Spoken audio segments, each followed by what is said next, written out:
Yeah. Cool. And it's been just like balls to the wall. I think they're understaffed. So just like 2 double shifts. Ugh. Yeah. We The never last spot was overstaffed and this is understaffed. exactly. My Yeah. mom said the same thing. My mom was like, geez, you just can't like settle into it. Not feel. Uh, Yeah. and so like it goes without saying, I have no weekends now. Um, I I just got a note from my manager actually saying that like, hey, like you should be in acting class. And I'm like, I don't know how that's humanly possible.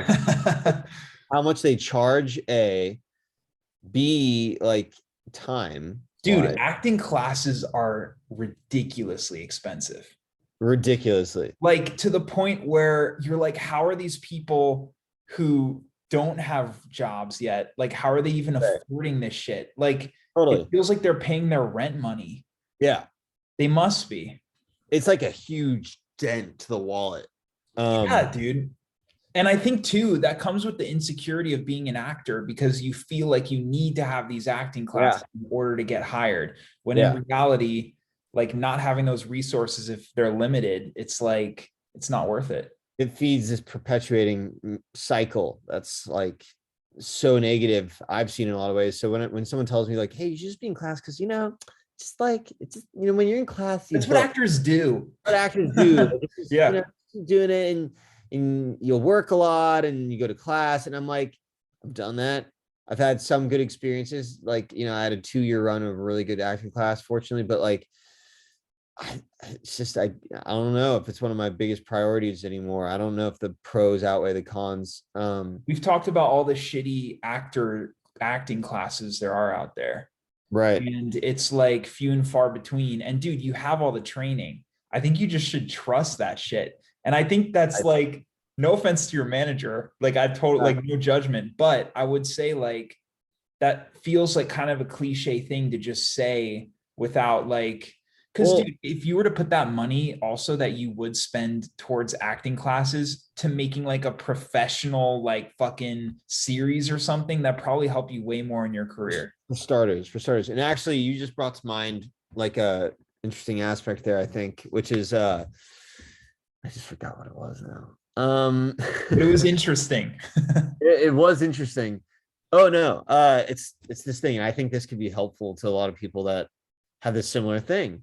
When you audition for something, a lot of agents and managers, somewhat justifiably so, say like, "Hey, we don't want you to get a bad reputation with casting directors. You need to do your best every single time.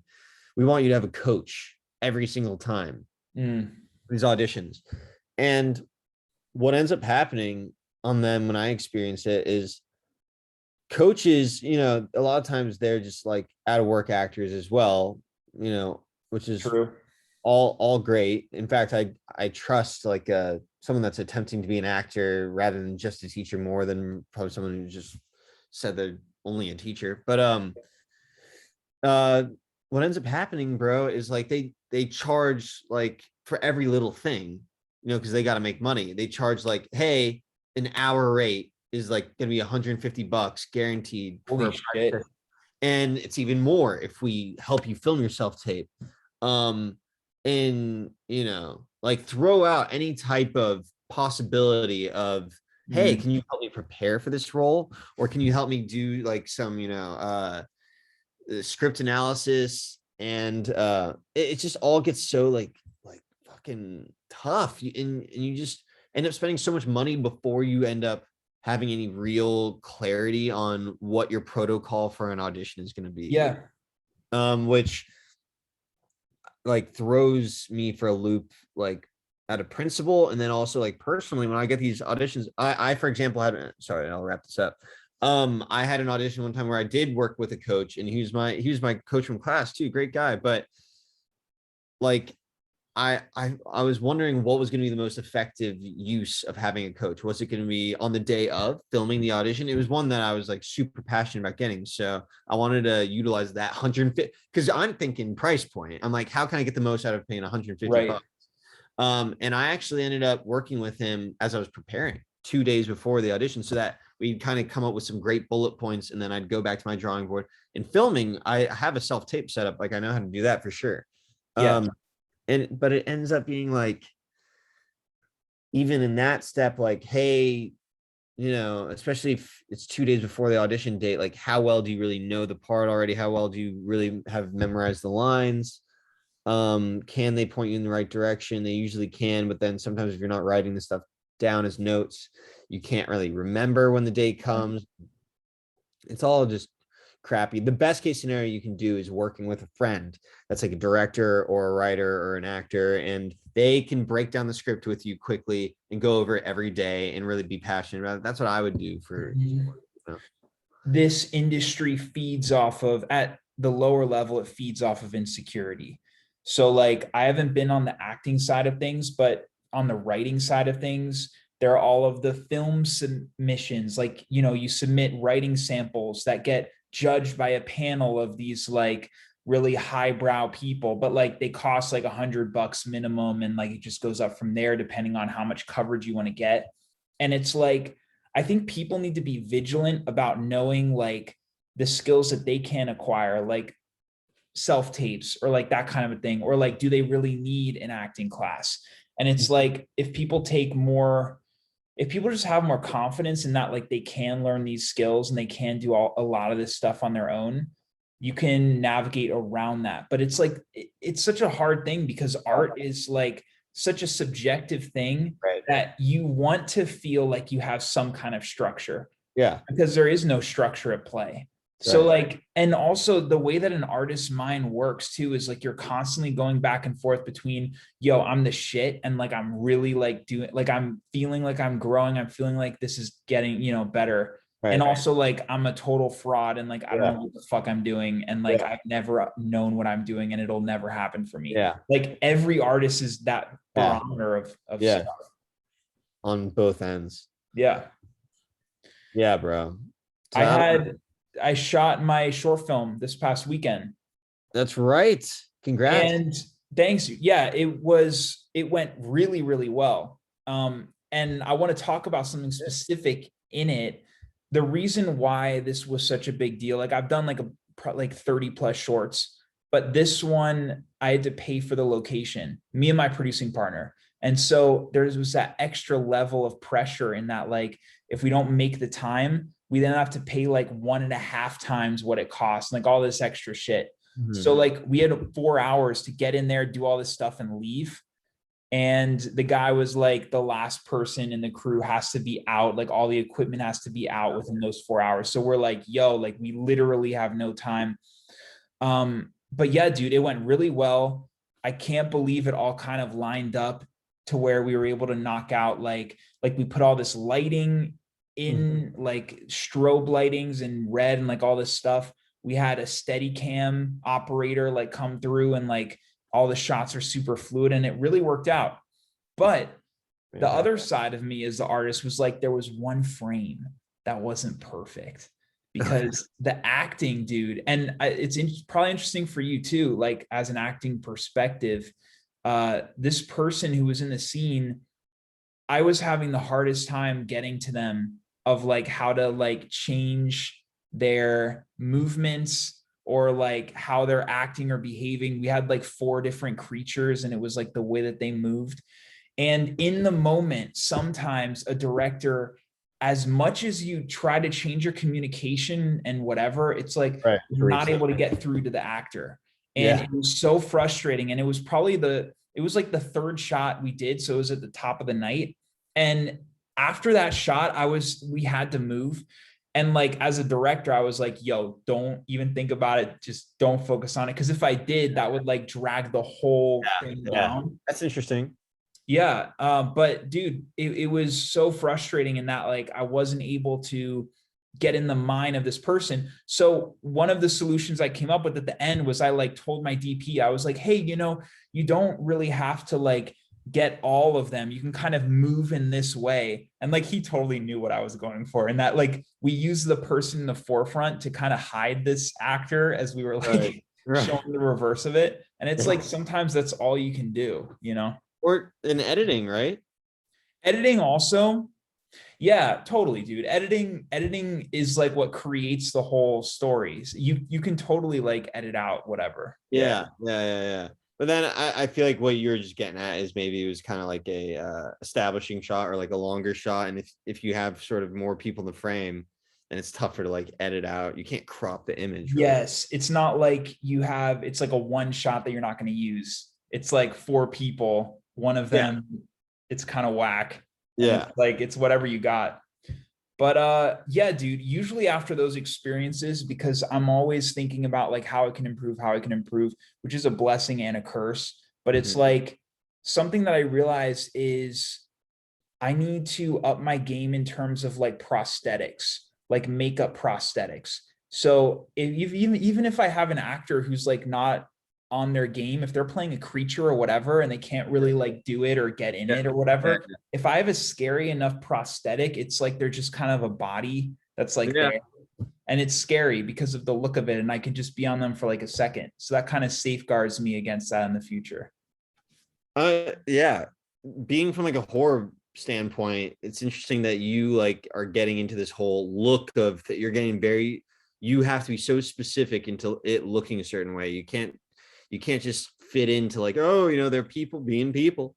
Like you have Yeah. to like a specific look. So Totally, dude. Because otherwise, it just looks stupid. And I think yeah. that's something that I've like settled into recently, where it's like the look is so fucking important, dude. If you think about it, all of the most iconic horror films, like the look sells it.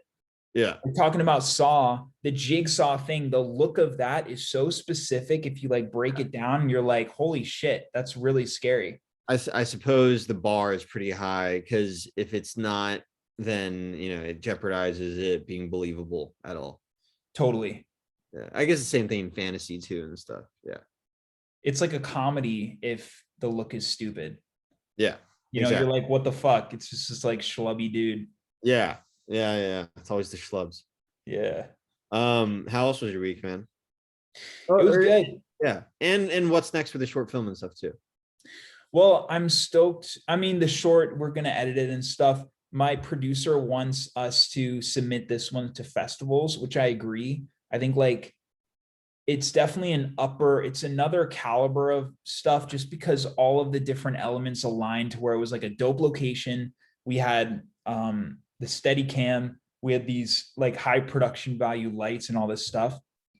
So I think we're gonna go that route. But yeah, man, I'm just thinking up like different shorts and stuff to do. I just got this camcorder. I'm stoked about the one that we're gonna do next week. That's gonna be fun. Laura literally just texted earlier. I sent her the script, if that's okay. Hell yeah, dude, of course. Yeah. Gotta learn our lines. Gotta And, know them damn lines. yeah, so that'll be fun, man. Yeah, so as of now, I like that I'm not thinking of myself as like a writer right now because since I'm not spending that time like slaving over scripts. Right. I'm now like, okay, what shoots can we do? I like thinking about that. It's awesome. So how about you? What have you been up to this week? Yeah, bud. I my writing partner for the British show just sent me a finalized or like edited version of our like little teaser film of what our show's about. Like him and I talking about like what the show's about and like what going to school in England was like for me and stuff. And it turned out good. Yeah. Nice. Yeah. And that was a big step. Is that the first version you've seen? Of that little teaser video? Yeah. Actually. We did one like 3 weeks ago and it was boring. And we got some feedback on it from like our producer and his agent. And then we went back to the drawing board, made it super specific, and yeah, it's good. He inserted like all these photos of us in school when we're referring to stuff that seems so obvious, but like we just actually did it now. It's gonna be good. It's good to have a second pair of eyes like that. Sometimes someone who's like not involved in the process at all, they're just looking at it objectively. Yeah. Yeah, it's fascinating. I'm pretty burnt out of the whole thing at the moment. Yeah. Yeah. Are you thinking of doing, when you get burnt out like that, are you like thinking of new projects you can take on, or are you just like, I don't even want to do anything creative? Yeah, I'm saying burnt out of all creative stuff right now. Just thinking about, Yeah. oh my Yeah, gosh. yeah. Well, dude, how do you deal with that? Let's talk about burnout, because burnout is like so fucking common. Yeah. And I saw a video like this week where they were talking about like artist burnout, and they said all you can do is like plan for it happening because it's like inevitable. So just like Right. be like, okay, I know like for a month out of this year, I'm just going to be dead, and just like be okay with that. Totally. Deal with it. Yeah. Well, first of all, why it's probably happening is because I have a bunch of, forks in the fire. I'm trying to do the stand-up comedy tomorrow night. Like on Thursday nights. I only have 2 days, I have 2 days off a week, but those are like in the middle of the week when I have like a bunch of other stuff to do. I have one show, the British show, that we're like trying to do a bunch of stuff. I have the clothing company that I'm really excited about, but it's been like a lot of moving parts. I have the American show that we're waiting on him still to bring it into Amazon any day, which, by the way, we got another text from him saying, thank you guys for being like so patient and everything. We want to make sure that we bring it to the top people there and not just like, the interns. Development exec, yeah, Yeah. or intern. What have you. Yeah. He didn't say intern, but yeah. Um, and then now this thing with like my auditions, and the audition that I got feedback on it from my manager is just like, I don't know, it's just always a grind. And Do you mind sharing what the feedback was? yeah, so like it was on this one audition that was it was a small audition, and truth be told, I didn't have like any time to prepare for it. Yeah. Like I worked a double shift yesterday. No huge excuse, you're still supposed to get it together, but I literally didn't know when I was supposed to memorize my lines. So although I still memorized them, somewhat. I I ended up, I'm telling you, you can't, I'm gonna sound like such a fraud for this, but I'll admit it. I used a teleprompter. Dude, I that's used teleprompter. brilliant. You own a teleprompter? No, it's just the app. Oh, okay. And it's Where did you hold it? Was it like selfie stick? I put it next to the camera is shooting off the iPhone, and there's the ring light around it, and it's actually hooked up to the ring light on another phone. And the teleprompter is going. This is my first time doing it, mind you. And it took a little getting used to, but it ended up being seamless. Like I showed my mom was like, I can't tell that you're like not, performing it. And you got the lines down. I knew exactly what the context was, what I was saying and everything. I mean, I knew the part. But actually the feedback was, hey, did you notice that, first of all, your accent was off. It's supposed to be in the 1700s in Frontier, and I had a bit of like a Western twang, like, hey, does your pa know that you're out here? And a little taste there. Not bad. Not bad. But my manager, rightfully so, brought up, did you know like this is supposed to take place in the Northeast in Vermont? And I don't think he has like a Western twang. And I'm like, oh, fair enough. My excuse is I thought that he's kind of just a frontiersman, and they kind of sounded rural and whatnot. I still think could be debated, but that was actually my first impression too. It was actually my mom that told me, hey, you should have a Western twang. And I was like, okay. But Dude, what a weird like setting. Like, how do you get a reference point for the 1700s? for an accent, Yeah. I think what I try to go for, especially in an audition, is just try to give the filmmakers the vision that they're going for, right? So I try to not get too fancy with the interpretation, just try to like, what are they going to be thinking it is? And if I was in their shoes, it takes place in Vermont, probably shouldn't be doing like a Western like twang, like, hey, you shouldn't be coming around here. That being said, that was for starters. And then she said also that, she's like, this is nice of her, but she pointed out that like, you know, in Westerns, they're very serious, is how she was saying it. They're very like, you know, stern. And I go, okay, so you obviously thought my performance was too broad, like, like, you know, too like over the top. Which was interesting because I sent it to my dad the first couple takes that I did it, which was more like just subtext underneath and it was Mhm. just still. And then he's like, no, no, this dude, you're playing the freaking villain. Like you gotta toy with the guy a little bit and stuff. And I ended up doing that. Like, uh, you know, you can't come around here. We want you gone. Like stuff like that. You know, and it was I thought it was good, but she's like, no, missed the mark, missed interpretation. So it's funny, both those things, there's two things that she thought were my initial instincts as well. Interesting too, though, how different, again, art is subjective, how Yeah. two people can have different interpretations. And did this like feedback come from your manager, or was it from like the director No, involved in the? literally just Okay. from the manager. Because you know what, dude, totally. She could be right on the money, or they could have a different, and it could be for a different reason. Like you could look like the, you know, the ex of the like Yeah, yeah, main yeah. All director. that like humanistic stuff Yeah. that comes into play. That's for sure. And the only stuff that we can control, obviously, is making sure that we like do our vision the best of it. Yeah. Um, but that It's being really said, hard going blind when you're doing an audition and you don't know what they're going for. you You're kind got of the guessing. script. I mean, if you get the script, it's usually pretty clear on some ways. But like I told you, we auditioned for that for people for my pilot that we shot, and like people did it differently, you know, on every single one completely. And we ended up going to the person that like got the closest to what we were thinking and actually made it like better than what we were thinking, you know. Right. So anyway, she started that off, and then we kind of just had a conversation about like, well, you know, acting class is great, you know, maybe you should like do it again. And I'm like, oh, geez, like Uh, I'm not against classes, but it's just I don't know how to fit it in right but it now. could be like just a misinterpretation of whatever the script was as opposed to your acting itself. Right.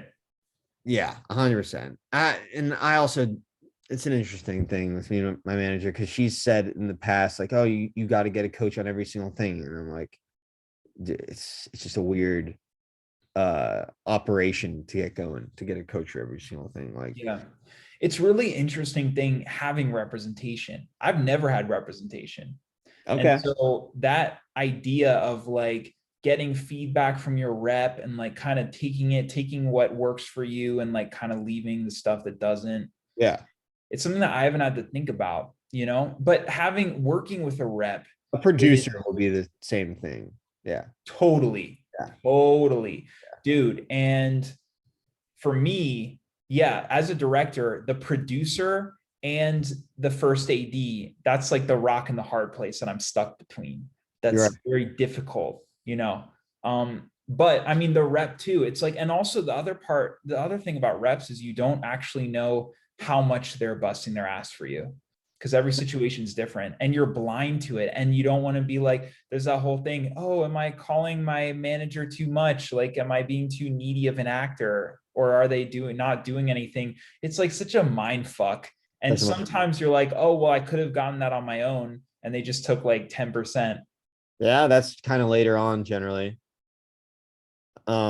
Like if you're already on a TV show and Yeah, you know they they like contact you directly or something like that. yeah, yeah, Yeah. yeah. It it's a weird bag. You know, eventually you want to be like best friends with your reps if you're Mhm. successful. I think it's Um, cool like having that accountability though, that probably helps. it does. I'm really fortunate where I'm at compared to how I've been in the past. With that, I have reps that are like, first of all, they get me auditions. Like I've had reps in the past that didn't get me That's auditions. great. Yeah, and then they're passionate, man. They're great. They work hard and they're sick. That's all I can ask for at this point, really. Totally, dude. Yeah. Yeah, I do hear that's when you get reps, you still do have to be the person to bring in the bulk of the work. As in, like, you need to be hustling. They will get you stuff. It's dope that they are getting you stuff. Yeah. But like, if you also put Want in to the go to effort another to, level. yeah, man. if they see that you're working and you're putting in the initiative, they also want to like jump on that train. Yeah, I one time, this is kind of, it's definitely bragging, but hey, it's not that common. There was like an HBO TV show that I heard about. I had two friends tell me, like my only two actor friends, who are both kind of like surferish like me. They're like, hey, there's this new surfing TV show on HBO. Are you up for it? And I said no. And they're like, dude, get your reps like to look at that. Are you kidding? So I looked it up, and the show was like made for me. It's about surf or lifeguards on the North Shore of Hawaii. And I I asked my reps about it, my agent and manager, and they're like, oh yeah. Or my manager, it's great, but she's like, oh, I didn't think you were quite right because there's no parts in it that aren't Hawaiian or something. And my agent just sent me the script immediately, and I read the script and I was like, well, there is a part in it that's like a white kid from Newport Beach that's my age. And I'm like, so I'm a shoo-in. That being said, they're like, okay, kind of like good luck getting it type thing, because it's not easy to get. I ended up recognizing on the list of filmmakers on it that we knew, like my stepmom randomly, this is like one of the few times that connections have come into play, knew one of the producers somehow, some way, or like he was part of the production company that does it. He was doing the business end of it. I messaged him on Instagram. Love it. Yeah.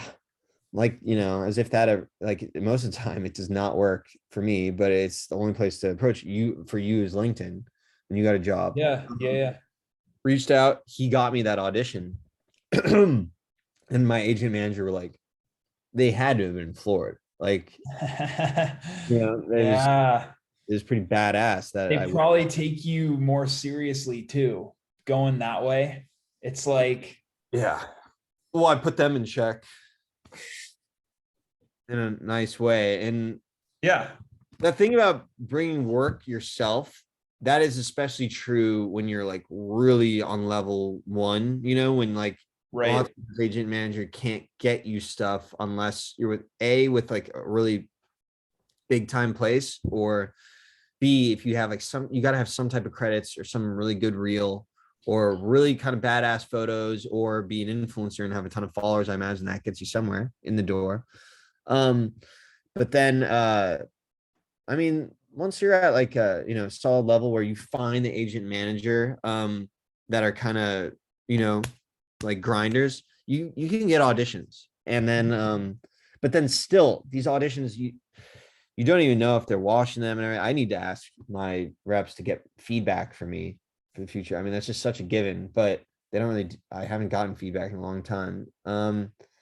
Except then, that one thing that I booked on Netflix, like you just wake up one day and you're like, oh, you're pinned, and then you get it. It's like, I haven't heard anything back from any of these auditions in a while. So, uh, yeah. And now, I mean, I'm really banking on like my TV shows. Like Yeah. because guest spots and everything on this or that, it's just no guarantee, bro. I don't know. I'm But wondering when it comes to burnout and like success and all that stuff, for you, do you think that there is another strategy where rather than putting all of your like a bunch of different irons in the fire, you hyper focus on like one thing? And then like let's say for example, if you feel like doing a bunch of skits and like your own, like you've even mentioned that to me where it's like you had your own channel or whatever, like this kind of yeah, dream, that's my dream. Yeah. yeah, you were kind of busting them out like one a week. Like, dude, Yeah. that'd be fucking dope. If you were doing something like that and you put all your focus into that, potentially, if that gets big enough, it's like that then influences all the irons that are already in the fire, as opposed to more like of a Totally. scattered mentality. You know what I mean? I do. Um, it's funny, like I want to say that I am doing that already. That's the thing. Like, it's not like I'm not doing that. I mean, if you had to boil down what my career hope right now is, it's auditioning and working a day job. Yeah. And I'm just kind of, you know, excited about this clothing company aspect. And but you know, that doesn't get in the way of anything. Neither does really the stand-up comedy. It's like you have a list of priorities. Right. So, and as for a burnout, I'm glad I have the day off. So I'm just gonna watch some funny tonight. Yeah, I don't know. I've been freezing lately everywhere I go, dude. I have no. I'm at my mom's place right now too, and the rest of the week I've been at my place in Santa Monica. We have no heat or air conditioning. Oh, damn. Yeah, so it's just been chilled to the bone. And then out here, my mom doesn't like to use heat or air conditioning. So it's available, but it won't be used. Not obtainable. Yeah. Yeah. Damn. So I should be wearing a sweatshirt right now. But what about you? Like, how do you same type of thing? You just let time go by, or how do you avoid burnout and stuff? Dude, I like me giving you that advice of like hyper focusing on one thing is something that I don't do great. And it's something that it's a direction I really want to shift into.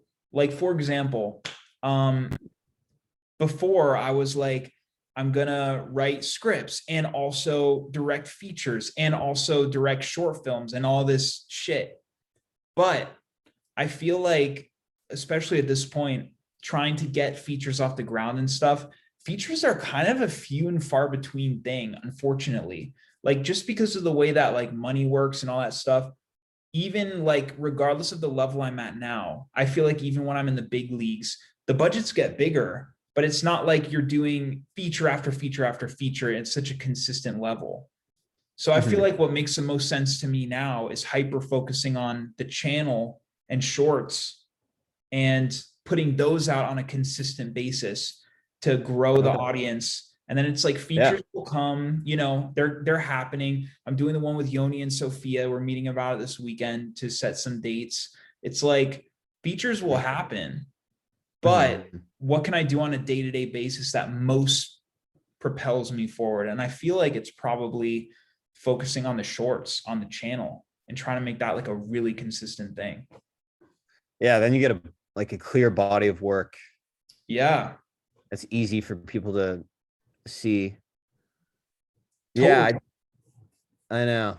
That's the whole interesting thing about this, like show business right now is it's changed so that if you just are able to come up with some good videos and stuff, like people find that more entertaining than movies.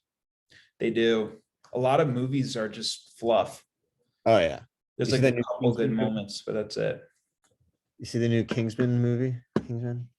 Nah, I missed that one. What do you think? Bro. Well, I just like walked in last night. My roommate was watching it. But it's just like one really, really long, like cliche fight scene.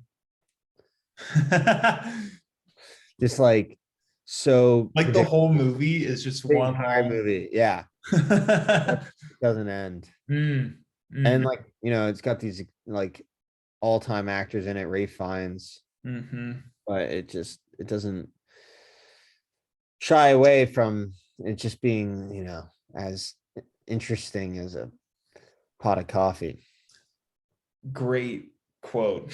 Pot of coffee. Hey. Yes. How profound. Yes. Heard it here first. Dude, I think, that's just like pussy on the chain wax. You ever seen that? No.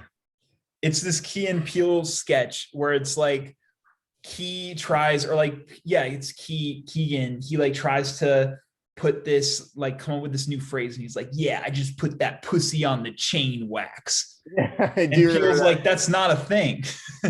Yeah. But what was the conclusion of that sketch though? They ended up like so funny, dude. I can't believe I'm ruining it for you. You have to still watch it. It's fucking hilarious. But I've seen it. I forgot, but yeah. It's like they're playing pool. Key's got like two hype men next to him. They're like, and he's like, I just put that pussy on the chain wax. And they're like, bro, And then Peele's like, that's not a fucking thing. And he just gets more and more pissed. And then Key's like, there's this dramatic, sad music. And Key's like, I just lost my job. My girlfriend left me. And you can't just let me say I put the pussy on the chain wax. That's right. And then Peele's like gets into it and they're like, yeah, they do a freeze frame. It's hilarious. By the way, what you just did right there, like reenacting the sketch, I want all the people to know that is acting. I hate to break it to you. You can say that's acting. You can say that's doing impressions. You just did all of it, my friend. Dude, impressions are underrated.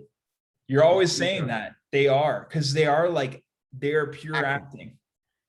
Yeah, I'd say so. And by the way, the amount of friends that I have, I think I've heard it come out of your mouth. You say like, "Oh yeah, I'm not really like great at impressions," or "I don't really like, I don't know about my acting," or so. Maybe I haven't heard you say that, but when you're like going through the motions and like really like spelling out what the scene is, Yeah. I hate to break it to you. It might be in a roundabout way, but like that is the same thing as if you're going through it with lines that you had to memorize as well. That's so fucking true. Bringing a story to life. What brings a story to life the best way? It's so true, dude. It's so true. Yeah. I love dancing around the lines of what acting is, because then me doing that as a director, then the actor can be like, okay, let me actually feel it. I want to do all the movements without feeling anything. There's this, oh my gosh. I hope I'm able to articulate this well too. There's this legendary British actor named Bill Nighy, who is Dude, I love Bill Nighy. Amazing. What horror movie did he do that you love him from? Bro, Love Actually, and also right. that great horror film, and also that great horror film. Dude, he also did About Time. Have you seen About Time? Yeah, I have. I like that movie a lot. Wow, we actually agree on a film. I know. That first one ever. Mark this day, February 23rd. It's interesting. Dude, that's a great and underrated film. Like a lot of people don't know about that movie, and it's so fucking good. It slipped through and ended up just being kind of like a mild appreciated movie on Netflix. I feel like. Literally. Yeah, that's the venue for it. No, but yeah, Bill Nighy in that is like, so he's always so charming, so like relatable, yet he always has a hint of like danger in him, especially in Love Actually, as him playing like an aged rock star that ends up realizing his best relationship in his life is with his manager. Yes. Which sounds great, even coming out of my mouth now. It's like a very interesting thing. There's a YouTube video on him on acting on like really BAFTA, yeah, and he's just giving an interview, and he was quite stern, and he brings up something where a young lady came up to me and she said, I'm an actress. I'm starting to learn how to be an actress. And I go, oh, fantastic. How's it going for you? And she goes, it's all right. But, I'm in drama school, and, my teacher's kind of on me because I'm not very good with, the feelings right now. I don't, I'm not great with the feelings. And he goes, oh, well, what do you mean the feelings? You've seen me in a play, right? You just saw me in that play. I can guarantee you that when I'm up there, I'm not feeling anything at all. He goes, I just don't have the time. I'm sorry to tell you, but I'm kind of busy to feel things. I'm at work up there. How like different is this from anything on acting you've ever heard? He goes, no, I've got to do a lot of things. I've got to, open the door at this time. I got to eat a bowl of chili con carne. I've got to make love to this woman at this time. I'm kind of occupied, to be feeling anything. Bro, that's fucking hilarious. It was so refreshing and hilarious to hear. His whole thing is he's like, I mean, I might as well, dude. I love this interview so much. Not even if I like take it as Bible or anything for acting, but I just found it so refreshing that this classic theater actor who everyone can hold in regard of, like, that guy's got great actor. Yeah, he's a great actor, no doubt about it. He's a serious drama. He's done the classics on the National Theater in England. Mm-hmm. This guy says, he goes, there was this time when I was growing up in England where, it was very fashionable for everyone to talk about their technique in acting. And, someone would always bring up, what's your process? What's your process? What's your process? And, whenever that would happen, I would just kind of leave. Or I would go, put the kettle on, or, I would just find myself kind of getting interested in some other conversation, because my dirty little secret I didn't want to let get out was that I didn't have one. It's not that I didn't want one. I just never got around to having a process. He's like, I'm acting, but it's just, I just never had the time, and I still don't.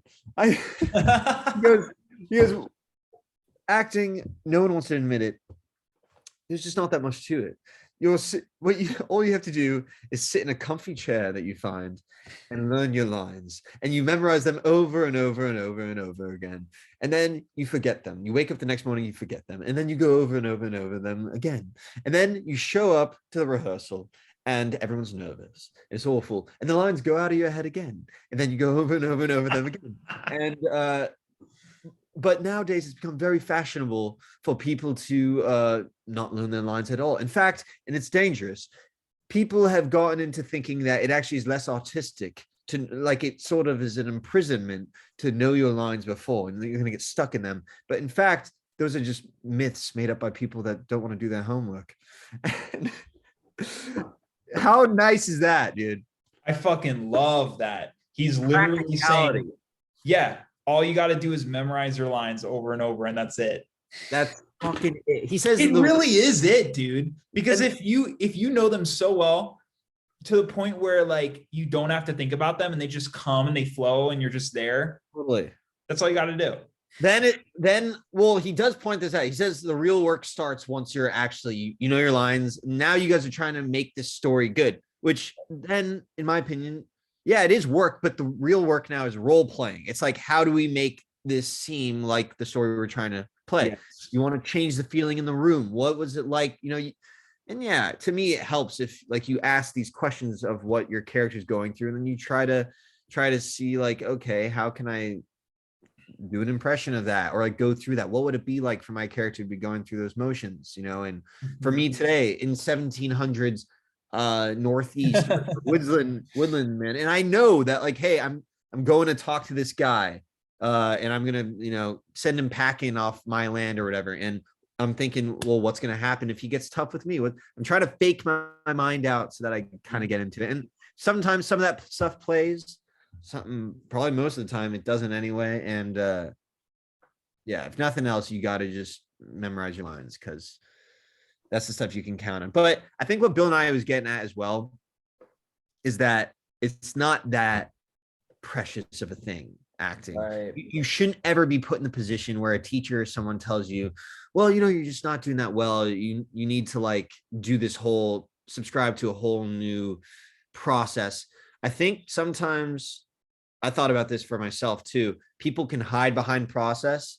And I've even been at the point where someone gave me like a note or something, and then I did it without even thinking about it, and it came so easily. And afterwards I was like, wait, that couldn't have been right though, because I didn't have a technique in which I did it. So I think another tool of acting to remember is, like, choose the path of least resistance. Yeah. If it just comes like magic, go with it. Yes, dude. It's freaking instinct. So your impression just doing that there, was like, I don't care if you're feeling it or not.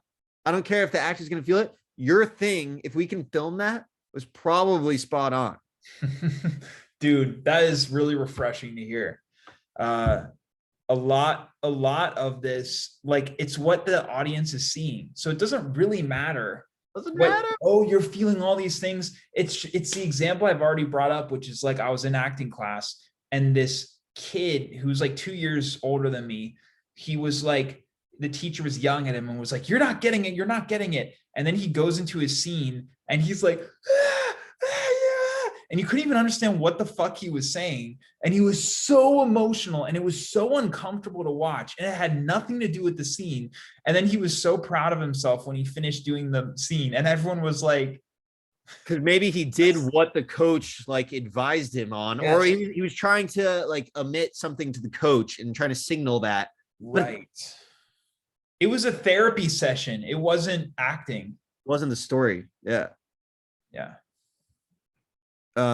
Yeah, people miss the plot 110%. Bro, did we talk about that Hugh Grant speaking? I'm obsessed with England, obviously, but did we talk about that Hugh Grant interview that I heard last week? Maybe. I don't think.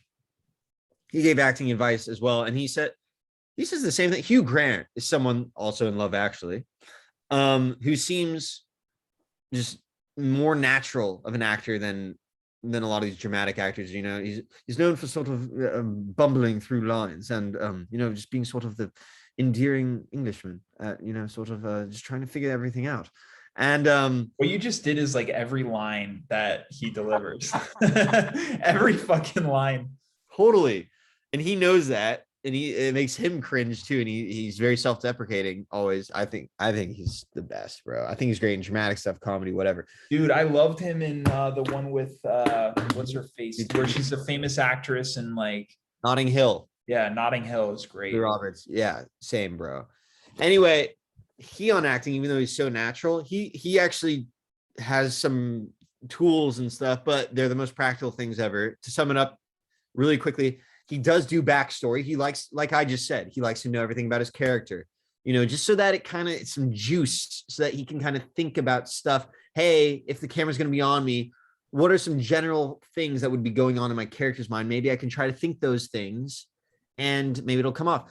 But then he says on the day of, he does, really get into the script. That's all script analysis. He says, what does my character think about this? He'll cover the next line and then he'll say, what would I say if I didn't know the line? What would my character say responding to that? What are the thoughts? He says, you're not memorizing lines, but you're memorizing thoughts, which are like clues into why the line is there. What would the writer want to put down because the writer's getting into the characters' minds too and stuff. And then he also says that the best thing though, at the end of the day, you do have to make it seem as though you've never said any of those things before. So he says, try to all that stuff that you planned about the character's thoughts and stuff, obviously throw it out the window and then try to literally just play off the other person. Like, don't say anything, like literally be like a blank thing until something happens, then do that. But I think for me, sometimes I try to go into a moment when the camera's rolling as like, well, even though there's no lines, like what would the thoughts be? Moment before stuff. Yeah, the moment before is like real. Like, what if the camera was on you? Like, what would you be doing before the scene starts? The scene doesn't start and end. It's got to be like a living life. Right. In our feature, what was the moment before you had before that party? I love it. So we were at the party. I probably was thinking right before the shot started that I was like getting drinks before from around the corner. It was probably as simple as that for me, because then you get that feeling of like right before, and then the camera's going to capture that of like the switch of direction, and you come in and like, oh, I'm getting my drinks for my girlfriend and she'll be excited about it. And then when I see her, she's like, oh yeah, but then she says something else. It gets you into that energy a little bit. Totally. Yeah, maybe on the day of, I was probably trying to come up with like, oh, like were we fighting before this? Were we doing this? And it's all stuff that if you talk to veteran actors, they'll tell you that stuff is useful as far as it's just little things that'll maybe make you a little more charged. That's what the audience will see. For you on the inside, yeah, it can ground you a little more in the world too. Totally. Going back to what you said about path of least resistance, it same holds true for writing too, because like, dude, Jordan Peele said that he just followed the fun when he was writing Get Out. He had like a month to write it, and it was like any moment that he started getting like bogged down or whatever, he would just like rest or like think about like what is fun about what I can do. And it's like the best stuff, whether you're acting or writing or directing, is usually from a place of least resistance. Yeah. Like the shorts that I've had to force out and I'm like cringing as I'm doing it. It's, bro, the ones that have just like flown out of me that are so seamless. And then I look at it and I'm like, holy shit. It's like, there's so much better. Obviously, in general, my rule of thumb, it tends to be like you do like 5 things that are like kind of you're pushing, and then one of them comes out and it's like, oh my gosh, this was like the easiest thing ever. Yeah. Right. So I wouldn't say like especially people like starting out, like avoid the struggle. Also true. Yeah. I think that's more the rule. I think Jordan Peele has probably struggled so much. Yeah, he's at a point where like he's earned that. Yes. But I don't think his struggle is necessarily the acting class bullshit of like just suffering for the sake of suffering. I'm saying the struggle is like that writing stuff of like, hey, I'm putting in time even when I don't have to, out of habit, or acting out of habit, and maybe it's not clicking and then you still do it anyway. and then you get something where it snowballs, right? Yeah, there's a fine balance. The tricky thing is, like, if you're doing a bigger project like a screenplay or something like that, there's going to be inevitable suffering. Yeah, The whole inevitable. thing's not going to be easy. And I think what we're saying too about, like, when you're first starting out, that's a hump that a lot of people have a hard time clearing, of just like getting comfortable with the discomfort of doing this stuff, and like getting up early, or like, spending time sitting down and like memorizing your lines, all that kind of stuff. You do have to train that muscle to the point where it's habit. I don't know if I would have done a lot of the stuff that I did with acting classes and everything if I wasn't, 24, 23, 25. Right. Like, if you're in your 30s doing that, I mean, I remember thinking back then too. I was like, dude, I don't know what these people like. Get a good life. Like, there's other careers that'll have a quicker path to some, solid lifestyle. Are you Like, saying like your energy reserve just goes down as you age? I think my tolerance for bullshit, absolute bullshit, Oh, yeah, yeah, yeah. for sure. Same. Yeah, yeah. I would hope so, because I'm gonna be more established. I'm gonna like be more experienced to where, like, hey, if something is like complete crap, like I saw in acting classes and stuff Right. when I was super young, like I was able to just be like, well, maybe it's all crap, or like I'll work it out at some point. But like if you're in your 30s going through that, or 40s, it's like, yeah, like you don't have to do that crap. Totally. Like the rest of your life is hard enough as it is. Like, I don't know. Yeah. Yeah. Yeah. I've had a much easier time saying no to things too, that I think are like bullshit, or like I Yeah. should be doing, or like whatever, whereas before it was like, I don't really know what works. I didn't have much confidence in like what will work for me. And one more thing too, dude, is I've had a very big shift recently where it's like, rather than working hard all the time, I'm working smarter, to where it's like before it was the Gary V hustle, like just working for the sake of working, where I realized now I was doing so much stuff that was like busy work that made me feel busy and productive. Right. And that included like script writing, like screenplay writing.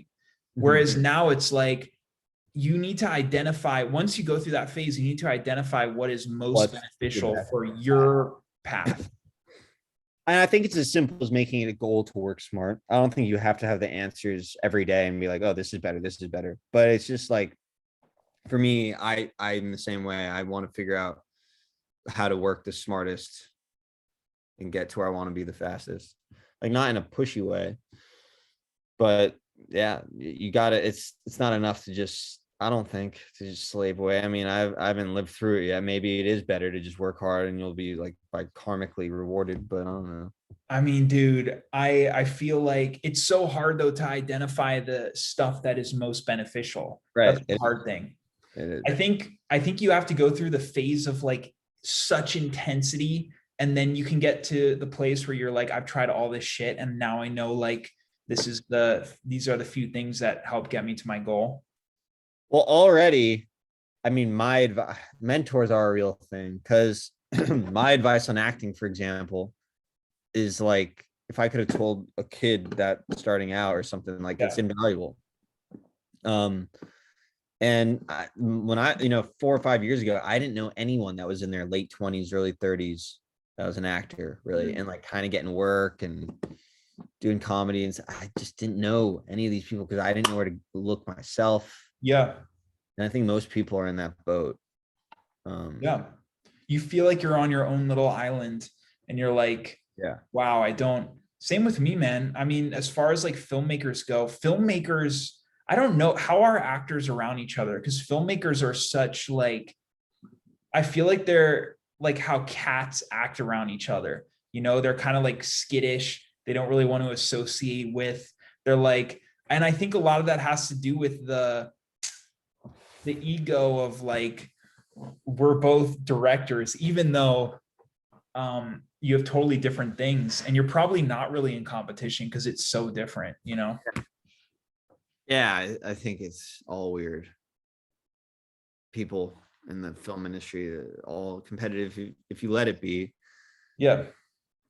Yeah, which is why you definitely have to stay on your own path. Like, can't don't you know there's those moments where like you don't even mean to get in competition with people, but you can just naturally feel like like, oh, we're supposed to be competitive, so therefore we are. Like, as soon as I feel that, I tried to make sure it'll be like, no, who cares, regardless of how anyone treats you or whatever. Like, keep your peace, stay cool, don't get caught up into like cattiness. Yeah. And at the end of the day, the thing that I always have to bring myself back to is it's all about the work and it's about making more stuff. And that is like, it seems so simple, but it is actually such like a profound thing where it's like, keep making stuff. And that's the most productive you can be towards your goal because you're like actually making stuff. I know that sounds obvious, but like, it's No, so no, easy no, to get no. caught up in Opposed to the culture of like who's the most famous or successful yeah, dude, like imagine if we could just like or has the biggest rap, or yeah. yeah, imagine if we could just not give a fuck about all that stuff and instead put all of our mental energy on making stuff. And it's a good priority or like a good exercise to do. Like, imagine if we didn't have any of the business aspects about it. Yeah. And it came down to just the stuff that we come up with. Yeah. Because at the end of the day, dude, I feel like even when it comes to reps, I think for me, as opposed to like seeking out reps, which is like a way to go, it probably makes more sense to just keep making stuff. And then it's like the reps eventually come if you have enough like attention or if it's dope enough, it's like it just they come. I think the most productive thing you can do instead of being like, please, like show me that. Yeah, if you're like, you can only be validated by having reps, that's not the way to go. Yeah, or you'll do a movie with someone or something, especially for you, and they'll like, be with a casting director or something, or you'll know a casting director and they'll say like, oh, well, we should get you reps by these people or something. Or they'll say like, hey, you don't have any reps, like, do you need any help with that? And that's what happened to me actually. And I was like, oh, okay, I'll look up like reps that I feel like would be a good fit for me. And I looked up people that were similar to me that were booking stuff, and that's really smart. Yeah, thanks. And I was able to get meetings because of that casting director, fortunately. And wow. Yeah, it's a lot of steps, but that's kind of how it happens. Like, you just find, you keep doing your right stuff, and having the goal there, and then it'll present itself, like you said. Totally. And it is different for directors and writers than it is acting. You do have to have them, but also there was a phase there where I had 2 really bad reps like 5 years ago, and I was like, I don't need reps. I don't need reps. I think it's just down to like, you got to come up with your own film or something. Still stand by that. Yeah. You still stand by that? On some level, for sure. Yeah. Yeah. I was just looking at these old actors in the 70s that they would bounce around from TV show to TV show, from Bonanza to I Dream of Jeannie to another Western. It was the type of guy that was depicted in Once Upon a Time in Hollywood by Leonardo character. And they did all these, and they came from, doing theater in New York and summer stock, and it seemed like they were working all the time. And granted, these people that I looked at, this one guy in particular that was like the villain in this Western show I saw called Gunsmoke. Yeah, it was Gunsmoke, I think. And it might have been exactly the show in Once Upon a Time in Hollywood, like literally Bounty Law. Yeah. It was literally like that. And so Gunsmoke, I looked up the guy that was the villain, and like he was like a good looking bloke, like looked like a leading man type. And I looked him up, and he's just like, TV show to TV show to TV show, Dick Van Dyke Show, like all these things that were iconic. Mary Tyler Moore Show. They did comedy, they did drama, they did this, they did that. And at the end of the day, it's like, wow, I don't know if he was a household name or anything, but it could have been easy. But I think what it is once they get, especially back then, in the hands of like a casting director that loves them, they seek them out. They seek them out. You know what? I've never thought about it like that. Casting directors should be your best friend if you're an actor. Everyone wants them to be, yeah. Right, but they're hard to get. It's hard to get in there. First of all, it's a tough gig as well. Like to be a casting director, from what I've seen, is like so tough to get credibility and to become like a prestigious casting director that does big True. stuff. There's like 5 that you see Yeah, on all the big movies. yeah, totally, especially for movies. It's crazy. Yeah, all these shows and stuff. And it's just crazy. I think Sophia, obviously being like a staff writer now, her family friends are, they know like a bunch of people that are just these working actors. Her mom was one that just kind of like did a bunch of different stuff for a long time. But you know, those people that are like working actors that do all that, they're like all, they've been a star in some way, they've starred in something, and then they, that didn't work out, and then they, you know, got this other thing, and then they got a soap opera for a little bit, and then they got, it's like, you know, it's no obvious path. Are you saying that that's what you want, like as a baseline? As a baseline, yeah, that's definitely where any actor, 100%, you want to get in good Consistent graces, work. consistent work. But the thing is, each one, it, in retrospect, it looks like consistent work. When you're doing it, you're hoping that each one of those things is like a Totally. vehicle for you to be a star. Totally. Dude, the same will be for me. On a baseline, it would be dope to just be directing horror film after horror film, and then they get dumped on Netflix and Hulu, and like not a lot of people see them. That's Mhm. already dope. But You say that now. yeah, well, that's also the thing. It's weird, dude.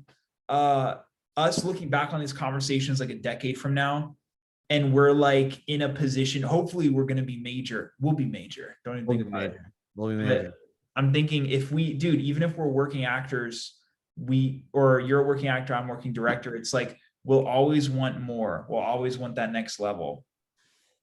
Um, Hard to last, keep perspective. it is hard, and you got to remind yourself it's the most important thing, because you know, mindfulness is key. But I've had this conversation with a bunch of actor buddies now. Everyone is like, I've told you this before. They're like, you know, we just want to do like indie stuff and like be a character actor. And this is like from all like my leading man actor friends. Usually, it's like the good looking guys that are like, I just want to be a character actor and do And this, you're like, shut the fuck up. because I've met guys that are genuinely character actors on a big level. This one guy that was in The Wire, I'm going to admit the name, but he's big, and he was like in The Sopranos, all these things. Yeah. And he's in a commercial right now, a big commercial, like a New York actor, you know, went to Carnegie Mellon, all these things. And I love how you're like, I'm gonna admit the name. Meanwhile, you're like piecing together, like, here's his entire resume, history. yeah. And his name rhymes with. Yeah. He literally told me, he's like, when I met him, he's like, yeah, you know, I'm a character actor, but you know, I got the show a while back, and you know, I was like, this thing was going to be huge. It was going to be like my vehicle to be a leading man. You know, it's everything I ever wanted. And you get the vibe that they're doing. It's so obvious. Everyone wants to be somewhere they're not. Like he's doing his best work, and he's convinced that if he was good looking, that he would be like a Ryan Reynolds or something, like a number one guy. And you know, he started his career getting commercial, and he's considered like a very highbrow artistic actor, but he started his career doing commercial after commercial after commercial after commercial. And which is not considered very highbrow. And actually he remembers a conversation with Philip Seymour Hoffman where and I heard this actually in an interview outside this, and Philip Seymour Hoffman was like chain smoking cigs at his like Silver Lake apartment back in the 80s. And he's just like, you know, you shouldn't be doing those commercials because it's just like not very fulfilling, is it? And he's like, but it's freaking fulfilling my wallet, that's for sure. Like it's the only thing letting me have this lifestyle. And my buddies are just like, oh, wouldn't it be great to be like that? And I'm like, dude, they don't want to be like that. Like my other buddy also knows a huge character actor, and he's like, I just want that career. And I'm like, does he want that? Does he act like, you know, he wants to be like in movies, like the leading actor in movies? And he's like, yeah, he wants to, you know, he doesn't want to just do like pilots and stuff and like be Right. like the second lead or third lead in a pilot, a new thing for NBC, right? Because yeah. I do get that thing though of if you're like you're playing an ingenue, you're like a leading man, whatever. You want to sink your teeth into something that's not like just a love interest. Point. It's like a Leo career, you know? You want the Leo career, you're saying? Well, what his career turned into, Yeah. up through Titanic, he was And even like the beach after, I never saw it, but it's like Right, that right, whole right. thing. Heartthrob. And then he took a hard left and he Yeah. did the whatever Gangs in New York. Same thing with Matthew McConaughey too. After he got all those rom-coms, then he Bro, 2010, yeah, 2010 McConaughey. doing Dallas Buyers Club and all Yeah. that stuff. Which, by the way, at least he talked about in his book, those things haven't done well ever since he won his Academy Award. None of the new stuff with all the prestigious directors haven't done well. What has he done after? That's interesting. Because I haven't really heard Yeah, his name. he did go into it in his The book. Lincoln commercial. The Lincoln commercial for sure. He did like Fat Boy Rick or whatever. Mm. Obviously, he did the Shannon Tatum movie, Magic Mike, and he did like The Gentleman with Guy Ritchie. He's done like all these. I'm telling you, man, the directors on each thing have been like coveted directors. Since Baller. Dallas Buyers Club, he Yeah. legitimized himself as a real actor. Yeah. And but the things, and he indicates that that's kind of just because spiritually he's put too much weight into the acting thing, and that's probably why the last couple of years he's probably geared more towards like being a person in the community, I guess. That's a rough thing though. And I mean, it's like, dude, how great of a problem to have. But like, it's a rough thing to get to the pinnacle of your career, everything you've always hoped for. And then it's like, oh, well, you're not getting those same kind of awards or roles or whatever. Yeah. It's, dude, the longevity of this thing that we're entering, or that we're already a part of it. It's just a constant like this. Yeah. Ridiculous game. That's why you can't have your self-esteem resting in it. So true. You gotta like your life. It's got to be like different categories: your career, your relationships, your yourself, and yeah, you got to have fun outside of it. Not always an easy feat, but keep it simple. Find your hobbies. Yeah, I know. Isn't it interesting? I think the leading men though, when you get like a kind of vanilla part, I think you can always kind of make it interesting. I mean, you see those parts on like network TV and stuff, even like the Walker Texas Ranger show, the new one. That actor who's in it, like I've heard other people talk about him as like a sick actor, but like I saw one episode, I'm like, dude, it feels like they're reading off a teleprompter for one. It just feels so flat. And if Leo DiCaprio was in that part, like, yeah, he could probably make it pretty dang interesting. Bro, I feel like you want to do a Western. I feel like that's in you. And you like, yeah. What do you think? Well, there you go. Look at that. Look at that. Hey, what do you think? Hey. Damn. Yeah. Hey. We doing a Western horror? We could. Honestly, that sounds like a lot of fun, dude. There's a Western set on Gigster that's like really dope. Not too expensive? I don't remember. I think it wasn't like insane. But I mean, have you ever thought about that? It's a good question. I'm honored that you're even getting ideas about my potential hopes. There's one for like 120 an hour. That's reasonable. Yeah. For what it is. I mean, you can't do a bunch of those. Sounds like we're using my backyard. Yeah. Buy a cactus and we're ready to go. Yeah. All you need. Home Depot.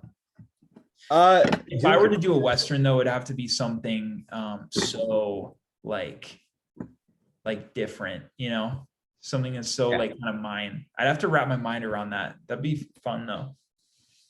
Yeah, because if it's not a period piece, then it's like, what are the modern day Westerns? Like American Sniper, I guess, took place like the before story. He was like, a rodeo slinger and stuff, I guess. And like No Country for Old Men. That was dope.